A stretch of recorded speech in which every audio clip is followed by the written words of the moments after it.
Friends, welcome to secret of Samayal. இன்னைக்கு நம்மளோட சேனல்ல நாம பார்க்க போறது இந்த பீர்க்கங்காயில இருந்து எடுத்த தோல்ல இருந்து செய்யக்கூடிய ஒரு துவையல் ரெசிபி. பீர்க்கங்காய் வச்சு நீங்க பொரியல் குழம்பு ஏதாவது செய்றீங்கன்னா இந்த தோலை சீவி தூக்கி போட்டுறாதீங்க. இதை வச்சு ஒரு சூப்பரான ஹெல்தியான ஒரு சட்னி செய்யலாம், துவையல். இன்னைக்கு நம்ம அந்த துவையல் தான் செய்ய போறோம். இதை இந்த மாதிரி பீல் பண்றதுக்கு முன்னாடி நல்லா வாஷ் பண்ணிட்டு அதுக்கப்புறம் பீல் பண்ணிக்கோங்க. அப்பதான் உங்களுக்கு நல்லா இருக்கும். இந்த மாதிரி எடுத்ததுக்கு அப்புறம் நம்ம இதை வாஷ் பண்ணக்கூடாது. முதல்ல நல்லா வாஷ் பண்ணிட்டு அப்புறமேட்டு பீல் பண்ணி எடுத்துக்கோங்க இந்த மாதிரி. இப்ப இந்த பீர்க்கங்காய் தோலை நம்ம வெட்டிக்கலாம் கொஞ்சம் பீசஸா, வதக்கிறதுக்கு ஈஸியா இருக்கும். அதுக்காக வேண்டி இது ஒரு 1/4 கிலோ பீர்க்கங்காயில இருந்து எடுத்த தோல். இந்த மாதிரி ரஃபா சாப் பண்ணிக்கோங்க. ஒரு வடச்சட்டி அடுப்புல வச்சிருக்கேன். இதுல கொஞ்சமா எண்ணெய் விட்டுக்கலாம், ஒரு 2 டீஸ்பூன் அளவுக்கு எண்ணெய். இதுல நம்ம எடுத்து வச்சிருக்கிற இந்த பீர்க்கங்காய் தோலை சேர்த்துக்கலாம். இதை ஃபர்ஸ்ட் லேசா வதக்கி எடுத்துக்கலாம். நம்ம ஒரு 5 நிமிஷம் நல்லா வதக்கிருப்போம்.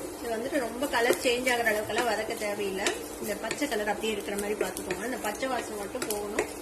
ஒரு 5 நிமிஷம் மீடியம் ஃபிளேம்ல வச்சு வதக்குனீங்கன்னா இந்த அளவுக்கு வதங்கிடும். இப்ப இதை நம்ம தனியா எடுத்து வச்சிடலாம் ஒரு பிளேட்ல. இப்ப அதே பேன்ல இன்னும் கொஞ்சம் எண்ணெய் விட்டுக்கலாம். இன்னும் 2 டீஸ்பூன் எண்ணெய் விட்டுக்கலாம். இப்ப இதுல ஒரு டேபிள் ஸ்பூன் அளவுக்கு உளுத்தம் பருப்பு அதை சேர்த்திக்கோங்க.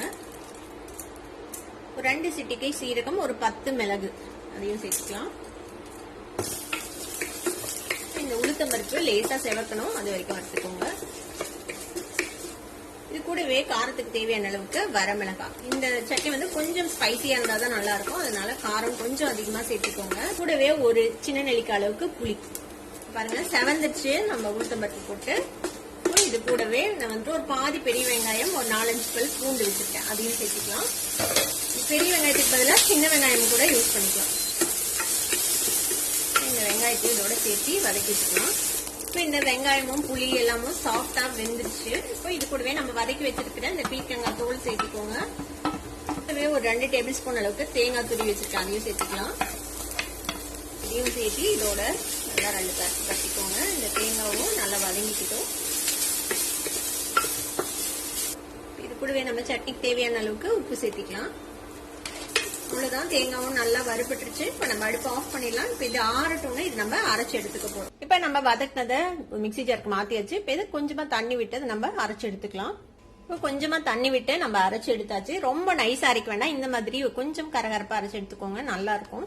இப்ப இதை ஒரு பவுலுக்கு மாத்திடலாம். இப்ப நம்மளோட சட்னி ஒரு பவுலுக்கு மாத்தியாச்சு. இப்ப இதை நம்ம தாளிச்சு கொட்டிடலாம்.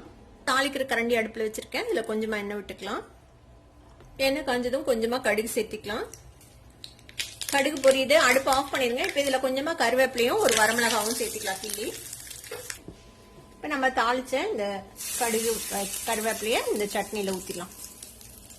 எப்போதும் நம்ம தூக்கி எறிகிற பீர்க்கங்காய் தோல்ல இருந்து ஒரு சுவையான ஆரோக்கியமான துவையல் இப்ப ரெடி ஆயிடுச்சு. இது நீங்க சாதத்து கூட வச்சு சாப்பிடலாம், இல்ல இட்லி தோசை கூட சாப்பிடலாம். எல்லாத்துக்குமே ரொம்ப டேஸ்டியா இருக்கும். கண்டிப்பா ட்ரை பண்ணி பாருங்க. ட்ரை பண்ணி பார்த்து எப்படி இருந்தது அப்படின்னு கமெண்ட்ஸ் ஃபீட்பேக் கொடுங்க. இந்த வீடியோ உங்களுக்கு பிடிச்சிருந்ததுன்னா சப்ஸ்கிரைப் பண்ணுங்க.